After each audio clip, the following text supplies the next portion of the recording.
O presidente Luiz Inácio Lula da Silva travou uma batalha contra o Banco Central no começo de seu governo por causa da taxa Selic, que está sendo mantida em 13,75% ao ano desde agosto do ano passado. Para o presidente, a taxa básica de juros no Brasil está muito alta e por isso até começou a questionar sobre a autonomia do Banco Central em rede nacional. A partir daí, deu-se início a uma série de atritos entre Lula e Roberto Campos Neto, presidente do BC.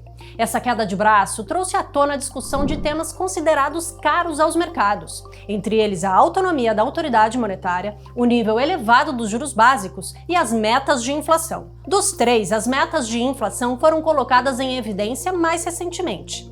Instituído desde 1999, o regime de metas inflacionárias é uma estratégia de política monetária baseada no estabelecimento de uma meta para uma inflação para um determinado período de tempo e que deve ser alcançada pelo Banco Central. O sistema busca dar maior previsibilidade sobre as medidas econômicas, mais segurança ao mercado, enquanto garante compromisso das instituições para manter a atividade econômica em níveis sustentáveis. Desde o início, o governo tenta mostrar o descompasso entre a taxa Selic, a inflação e o alvo perseguido pelo BC. De um lado, a discussão faz sentido. Afinal, à medida que o índice oficial de preços ao consumidor, o IPCA, começou a desacelerar, o Brasil voltou a figurar no topo do ranking dos países com maior taxa de juro real no mundo. Há quem diga que passou da hora de rever as metas, já que faz 3 anos que o Brasil simplesmente não consegue cumpri-las.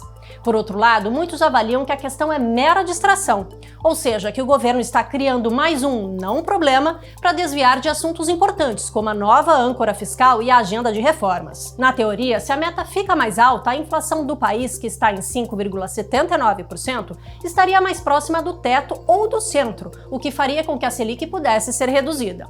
Mas acontece que, na prática, a história é bem diferente. O Itaú, por exemplo, projeta que o Banco Central pode levar a taxa Selic para um patamar de 15% caso o presidente insista na ideia de mudar a meta de inflação para 4,5% em 2024. O banco também destacou em relatório que elevar a meta de inflação do atual patamar de 3,25% seria percebido como pouco compromisso de política econômica e resultaria numa inflação mais alta à frente. A opção de revisão da meta de inflação não estaria descartada por Campos Neto, mas por outra razão: o não cumprimento das metas pelo BC nem em 2021 nem em 2022. O plano seria elevar a meta de 3,25% para 3,5%, mesma meta do ano passado, sendo mantida a margem de tolerância de 1,5 ponto percentual para cima ou para baixo. Quem define a meta de inflação é o Conselho Monetário Nacional e 3 pessoas fazem parte dessa decisão: Campos Neto e os ministros da Fazenda, Fernando Haddad, e do Planejamento, Simone Tebet.